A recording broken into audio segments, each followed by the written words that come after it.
and opportunities so that even when we live here, in as much as we are committed to multidisciplinary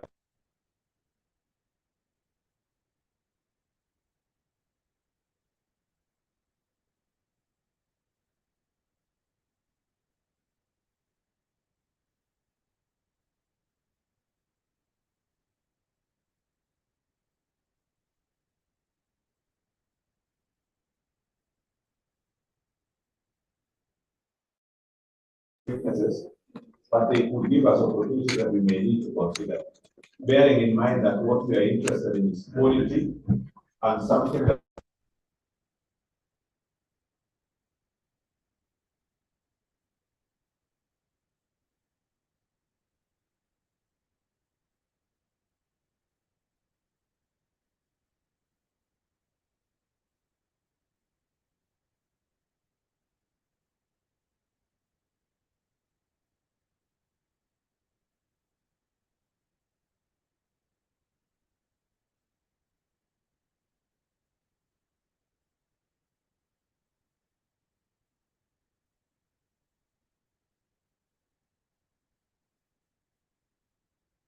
disciplinary approach.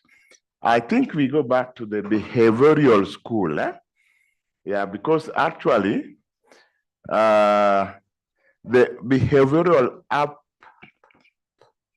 approach to social science disciplines like political science, sociology, economics, and others was that in order to make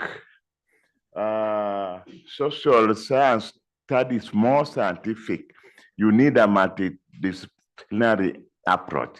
So there is where now we can say, for instance, that multidisciplinary approach to public policy hinges on those assumptions of the behavioral school that you need economics, you need economic approaches, you need historical approaches, you need even geographical approaches and all those. But remember that multidisciplinarity can be used to approach analysis and research in every discipline, in every social science discipline. That's why I was arguing that one must first know the core subject matter of public policy, so that even if you bring in economics, you are bringing in economics as an aid to aid your study in it. So when it comes to weaknesses, I may not say there's any weakness of multidisciplinary approach.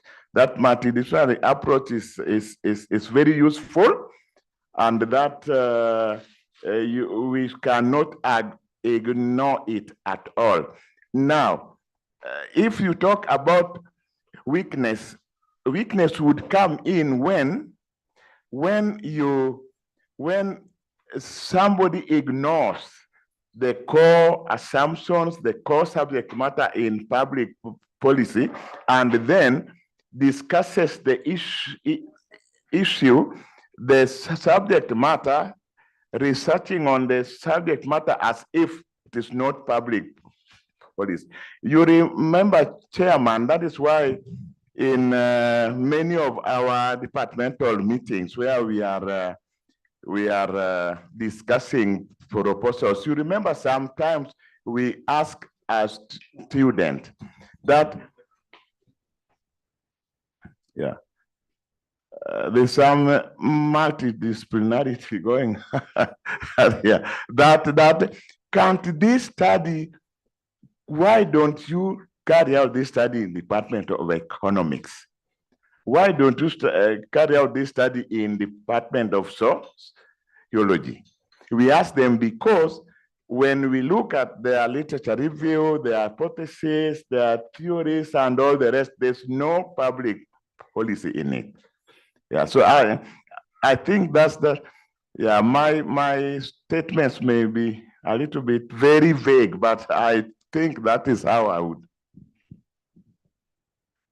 All right, thank you, Prof. So we are looking at the strengths, opportunities of multidisciplinary approach, because I think we have emphasized it quite strongly, but we also need to be alive to areas that we need to, because we should not just go multidisciplinary for the sake of it. I think there must be some justification that this is what, I know you have enjoyed lunch, so I will just be volunteering. So if I give you the mic, that is a democratic exercise. Mine is a short one, but I believe it helps in theory building. Yeah, where you simply look at theory as an explanation to a given phenomena. But now you're saying being multi gives it that comprehensive, a more grand theory of explaining the problems that face us. Yeah, thank you. Yeah, I want to speak on the aspect of value added to research, in the sense that you have a concept or a construct you are examining.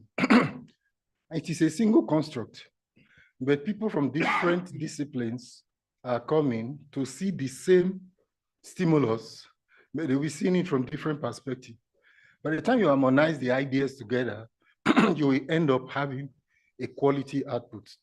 Then the individuals who are participating too, it creates opportunity for enhancement of knowledge. By the time I hear someone speak from a different discipline, I get to learn what I've not known before. And at other times, I might make use of it because I've gained that knowledge. It's just like when we look at one-on-one interview and focus group discussion. So interdisciplinary is like a focus group, people from different fields. They are examining the same thing and bringing in their inputs from their disciplinary approach. At the end, we have a meaningful whole. I think that's my contribution on added value. Yeah, I think for a long time, the World Bank would provide funds to African countries, and their concern was about economic growth. And these countries were receiving large disbursement, but there was no economic growth. And then they discovered that they ignored the politics, right? So at some point, it's not just economics. It may also be politics. I see a lot of investors coming to Nairobi. They are economic investors, but imagine they invest heavily first in political networks, then they go to economics. So you find that a big investor will have to know the president. Then the next thing now they invest, but ideally you should just invest. So there is a very strong correlation in terms of what you said, that there's some value that we get. And at some point there are colleagues in other fields that can give us a very unique eye that initially we were not seeing. And I think it also builds in terms of the quality of the students' work. Yes, Dr. Tale. Just what you have No, wait for the mic. Yeah. I was rather I wanted to use the analogy of cross breeding, cross fertilization. Yeah, you have this breed, but there is the thinking that if you get another what is it grade, if you cross to this one, then you will get a better offspring. Yeah, so as you have actually said, the idea of multidisciplinary, there are certain trends in certain discipline that you can learn and enhance your own knowledge about your project you're undertaking. I personally, I have actually learned a lot from colleagues in sociology, anthropology. Remember the faculty that cross, disciplinary faculty meeting the ideas coming, and it's actually a very good way of enhancing this kind of discourse. Yeah, thank you. Yeah, any? Oh, sorry. Yeah, my own is like observation. Now, one of the reasons for development of public policy as an academic discipline is of the fact that the mainstream political science discipline cannot solve social problems. But my question now is that if we have multidisciplinary approaches or something like that, the question now is that as public policy solve social problems that political scientists cannot solve. That's number one. Number two, now I think most of the experts in the public policy are being dropped from economists, political scientists. The same problem is that there may be a kind of a struggling between these experts. A political scientist will be saying that I'm an expert in public policy. So who are the real public policy specialists? It's also a problem in the discipline. Thank you. All right, any other intervention? Oh. Thank you, sir. I think a multidisciplinary approach of networking will promote collaborative research among social scientists. And that will make us to have more deeper meaning of concepts in public policy. But one of those, my concerns has to do with those who are going to be scholars, like he said, the independence of the discipline. You're talking about the integrity of that discipline, and also you're talking about identity. Because when you borrow here and there, where will the identity belongs to? Thank you. He has thrown spanner in the works. Or Prof, you are itching. Eh? If someone else also wants to speak. Is there somebody who wants to speak before Prof? Okay, then I get back to you. Thank you very much, sir. And I think we could maybe a little bit go into the history of development of disciplines. Many of the distinct disciplines that we have today started from some mother disciplines. Even in Ibadan, sociology started from Department of Political Science. Statistics from economics. Law from political science. So I see public policy emerging as a distinct discipline over time. And that I advocate that discipline should also be so recognized such that even in government circles, those who are trained in the discipline should also be engaged as the policy experts. Policy experts shouldn't be just economists or political scientists or sociologists. The reality of today is that people who have been trained to do the job of policy research and public policy should do it and do it well. Yes, because it's an emerging field. The multidisciplinary approach will be working, and it will even work after it's fully emerged. But that discipline as a distinct discipline should be so recognized and advanced. Thank you very much, Prof. I just wanted to add that those of us here who may be teaching that course called theoretical perspectives of foreign policy, of public policy. I think this is one example of multidisciplinarity, because like you will need some theories in sociology, you will need some theories in political economy. Like I've seen a unit which we also teach, even though I don't teach it. I think my chairman teaches. You remember global political economy. Yeah. So this is an area where even theories themselves, when we are teaching theoretical perspective of public It is multidisciplinary because you take theories from sociology, theories from economics, and all those things. Thank you. Yes, sir. Sorry, I'm trying to follow the debate, but I'm not quite getting the problem. Prof, what is the problem? Because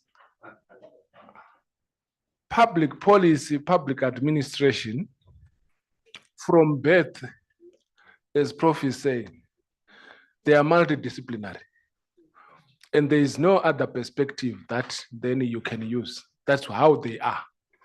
So I don't know whether the debate is, are we saying we should move away from its interdisciplinary nature and begin to have distinct theories, or exactly what is the question? Because that's the uniqueness of public policy. That's the uniqueness of public administration, that it is interdisciplinary in nature. And that actually gives it an advantage over many other disciplines, because public policies by their nature, have multiple perspectives and origins. And without the multidisciplinarity approach, you might not sufficiently solve those problems. So I don't know whether I'm hearing the question properly or. Yeah, I think maybe you're busy on your laptop. The argument is that we are not asking anybody to move away. We are looking at what are the strengths, what are the weaknesses, and what are the opportunities. So that when we are in it, we are alive to some pitfalls, which perhaps we may, seal as we move along. I hope we are together. Yeah. So that's fine. Then I'm seeing it as from the perspective of its strength. Then, because that interdisciplinary approach enables it to solve problems much better than other disciplines can do. Yeah. Hi, thanks. I agree with you. I mean, I think that's a big strength, that public policy is an interdisciplinary, enterprise. But I think the next thing then is, what should be the core disciplines that make up public policy? So earlier on, somebody talked about behavioral sciences or the behavioral aspects of public policy. And I didn't hear psychology being mentioned. Psychology is actually the founding principle of behavioral sciences. It's the discipline that allows us to understand how people think, feel, and act. And so if you're trying to push for a new agenda in any policy field, you want to understand how people are going to take it, right, and run with it. So I think the next thing is, what are the core disciplines that will make up an interdisciplinary public policy agenda? Then we can move on from there, I think. Yeah, but I don't know whether you know her. Did she introduce herself? How many know her? Or I think Madam will graciously request you to stand up and introduce yourself. She was, maybe before we give her the mic, she was supposed to be with us in the morning, and I was asked to give her 5 minutes to just address that a little bit. So as we are there, maybe as you introduce yourself, you could just address the audience as it was planned for the morning. Okay. I was trying to avoid this, actually. It came to you straight. All right. So good afternoon, everyone. My name is Amma de Graft Akins. I'm a professor of social psychology at the University of Ghana, visiting professor at London School of Economics and Political Science. And I'm also a member of the board of directors of PASGA. So I'm kind of here in my capacity as an academic, really. I gave a presentation yesterday to the students on academic integrity. And today I just wanted to sit in and absorb the conversations. So I think that's what I'll say for now. Thank you. Thank you. Prof is still shying away, so it's all right. To the question you were asking about what should be the core, I will come to you now, Prof. It is not about us identifying the core. As you were talking, in public administration, we have the human relation movement. The human relation movement, when you go to its writings and all that, somehow it touches on psychology and many other aspects. Prof raised the issue of us being in public admin. We are already multidisciplinary. So now, what the beauty of this exercise was to alert supervisors about the nature of this program, so that you are open to absorb or to learn. And this is where we were even bringing some of this SWOT analysis to just see what are the weaknesses, what are the strengths, and what are the threats and the opportunities that are available that one could tap into. During lunch, we were talking about this one student I was supervising, being from a party that is aligning to the communist ideology in South Africa. The student was writing, not understanding the political configuration of South Africa. So this is a country where they say the country is moving in a perspective of a broad church. Broad church means we are taking communism, we are taking capitalism, we're taking everybody and proceed. That is it not a melting pot that we spoke about in public administration? So how do you help a student who is coming wanting to twist or to bring the shit on the communist side in a country that is also marrying the capitalist views, to proceed and to come up with conclusion in that specific thesis or dissertation as it can be? So we are enlightening all of us, because we have people from the School of Geography, we have people from psychology, we have sociology, we have economists, business administration, and all those. How do we marry all those so that even if I'm from a core public administration, but can I understand what Prof was just bringing now? And you see, I'm already aligning it to the human relations movement, and then to see how we can fit in the theoretical framework a student might adopt or something like that. I don't know if I'm making sense. Prof, I'm bringing back to you, and yes. Yeah, I just wanted to observe when we are using the theories in this multidisciplinary approach. Some of the students normally feel that these theories are competing instead of them seeing it as complementary in understanding of what we are teaching as foundations of say public policy. So I don't know sometimes how to address that, because when you're dealing with behavioralism and then you come to institutionalism, there are aspects where you can now frame it in a manner that they are complementary, but some of the students will treat them like they are separate, and therefore really very hard to give them an understanding based on how they are framed. Professor Kamar? I think the point is a little overtaken by what has been said. But I was also thinking that it is in order for us to appreciate Professor Ama's presence, because Professor Ama is a member of the board of PASGA. It is in that capacity that she was requested to talk for 5 minutes. So probably in that context, it would be good if Prof would speak something.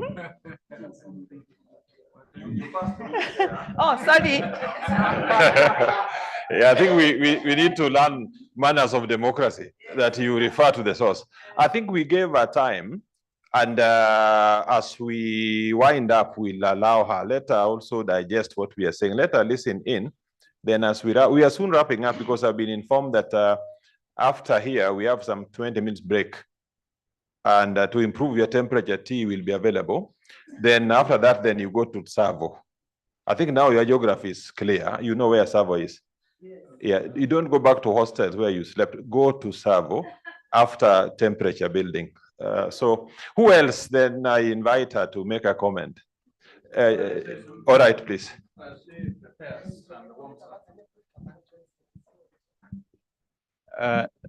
Thank you very much. I think the discussions that have been made and been going on are all in order. And it all gives us opportunity to appreciate that this is actually an animal which can be touched from different positions. With all due respect to those who are challenged in the eye, we have a story of an elephant where 5 blind people, supposedly men, I don't know why they don't talk of women in there, had gone to touch an animal and they started giving descriptions of what they had. That animal was an elephant. So whoever touched the tail, say that an elephant's an animal with a small tail, it's like a snake. Whoever touched the trunk say, oh, this animal is like a mountain. When whoever touched the ear, an elephant is like a bush. So all of us looking at this in dimensions. That is where public policy is. It's already distinct, it's not developing. This has moved from start from 1950s, a work of Laswell. And this way is only, we moved on and we kept on, allow me with due respect, other disciplines. Political science, we say, has 6 sub-disciplines.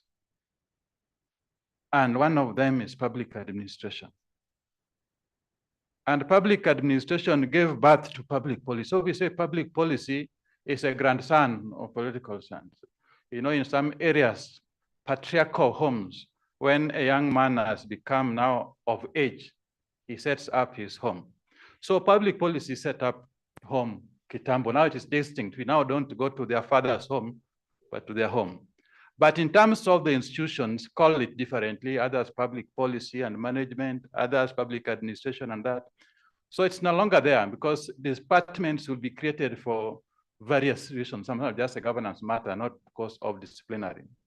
But that's not my core point. My core point is when we carry out a study, there are 2 things which define what you are talking about. One of them is the theory. Theory is the thread that cuts all this. And it's not just a theory by saying I have systems theory, but it's how you are applying the tenets to lead you to what you want to come out with. We want how good maternal care. Some will say maternal care should ideally just be an issue of nursing or even medicine. What is it to do with sociology? We want to look from perspective, who should we even interview? Are we going to interview the lady who is giving birth, who is in labor? Are we going to interview the caregiver? Are we going to interview the partner of the person there? And these things, how are we relating it to the major outcome? Were we looking at how the failure of a government's action or inaction which led to that state? Or is it because of personal hygiene? This now what gives you distinct. Are you now in public policy or are you in what particular discipline? Purely as applied and how the assumptions of that particular theory are being aligned to explain and the outcome. We use structural functionalism. Essentially, Talcott Parsons was a sociologist. The manner in which sociologists apply it and where this political science will apply it is quite different because me, I will be looking at it in terms of the role of the state. Somebody looking at how communities are structured and operate within the system. And that is why I think it's not about so much what comprises the discipline, but how that resonates with the expected outcomes of that discipline you're talking about. And that is why I want to end by saying that's where we appreciate multidisciplinarity. It's good, enriches it. But the rider is we have to apply it appropriately. And that's when we'll be understood. Thank you. All right, from grandson, granddaughter, the home or the father, we appreciate that that's the way to go. But I think as Dr. Bossi has also advised, appropriately. All right. So I don't know, I want to hand over to my colleague, Michelle, maybe to make your final comments, but I swear this is the last time I'm asking something, maybe. Yeah, because the code professor asked there, she actually posed a challenge to us that with core disciplines, which disciplines do we therefore use? I would rather not focus on which discipline, but on the subject matter. The subject matter, we start from the evolution and development of the subject matter of public policy. So a person doing research, the theory and which discipline to bring in will actually be determined by the subject matter. So that somebody can write on urban transport, but approaching it as a matter of public policy. All right, colleagues, we are now wrapping up, and I think it would be fair if there's anybody who has something to say, because we are now closing. Oh. Yeah, now that the discipline has emerged and embraced globally, but in African context now, my question is this. Supposing that the students we have been trained now to have PhD in public policy, if not because Pascal have been supporting them. Now, what is the future of those students? Somebody with PhD in public policy, most of the universities in Africa are very conservative. They will say, you want to teach, you don't have PhD in political science, you don't have PhD in sociology or public administration. What's in the future of somebody who have got a PhD in the public policy to be absorbed to the university system? Thank you. Yeah, I think that's a very important question. You have done public policy and you have come from all over. And the adverts are on the table that you need an and. I saw somebody who applied to teach with an honorary PhD. All right. So we nowadays emphasize and. All right. What is the way forward? Because I think he has raised a very important point. We appreciate multidisciplinarity, but when it comes to those who are interested in teaching, universities are very specific. Yes, and you will not tell them that you see I'm multidisciplinary. I'm the grandson of the daughter.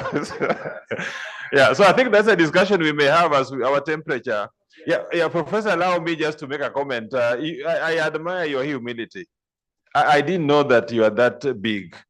You are very humble, and I think I've learned something from you. You know, when you came, I was saying that a student has come here, but I apologize. You know, I apologize.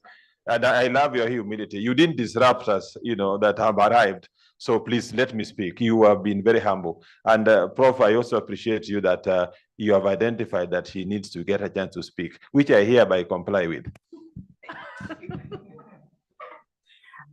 I'm wondering whether I shouldn't speak at the end of the day when we're all together. It seems to me that we have a program that brings all of us together. And then I'd like to say a few things on behalf of the board, but also just really talk about how important this kind of model is for training PhD students generally, but specifically for the DPP program. So if Chair will allow me, I'll speak at the end of the day. All right, thank you. Yeah, your request is granted. Let us clap for her request. All right. So I think, let me allow, I want to really appreciate you colleagues for your time and your contributions. We don't take them for granted. And I also want to thank you sincerely for listening to me. At the university, I'm paid to speak for 3 hours. But here I was given 31 hours. So my rights were violated, but I accepted, all right? Because the exercise that we're engaging is very useful. So when we leave here, I think that this should not be the end. Let us open doors for collaboration, some sort of research, conferences, exchange, mobility. We have started it, and I think we need to intensify and deliberately deepen it. Because when you come to Nairobi, we come to your countries, we learn. All right, my colleagues who went to South Africa were so motivated. I have never seen motivated human beings just by arriving from South Africa. So I will again send them to see the. Yeah. So Michelle, so thank you very much, colleagues, and let me hand over to my colleague. Thank you so much, Prof. Jonyo. Colleagues, thanks to all of you and all of us who have been attending since yesterday. When we designed this program last year, or the 2020, yes. 2020, we've been trying to improve on how these sessions, especially for yesterday and today, happens. So what happened yesterday and today is a build-up or an improved version of what we covered last year. So I hope each and every one of you have has learned something, because what we do, it's like we did a short supervisory training, or what some of us attended for 5 days elsewhere. We try to make it shorter, and so that we don't bore you too much, but we shared a lot of information, I think, which spiked your attention, that when you go back, explore some of the areas that we didn't go deeper into, so that we can improve. And also, if you could also provide feedbacks for how yesterday happened and how today happened. And what we tried this morning, it was not planned for. It was to create that safe space for supervisors to open up and talk. We, as supervisors, we die in silence. We ask our students to not die in silence, but most of us are dying in silence. We go through depression and nobody knows. We are not performing. People look at our non-performance, but they don't understand what caused our non-performance. So that is why we wanted, and I think we'll take a note for that, to create a session. If we have a session gathering like this, to create that slot where supervisors can open up freely, not being scared of their HODs or colleagues, how they will judge them, where we can open up and ventilate some of the issues that are affecting our life and our performance at the workplace. So thank you so much for your contribution and participation. I think we can clap hands for ourselves. And thank you so much to Prof. Jonyo for making this happen. And it was wonderful really working with you and with all of us. Please, let's proceed the tea, and then we go down to the bigger venue on the other side. Thank you.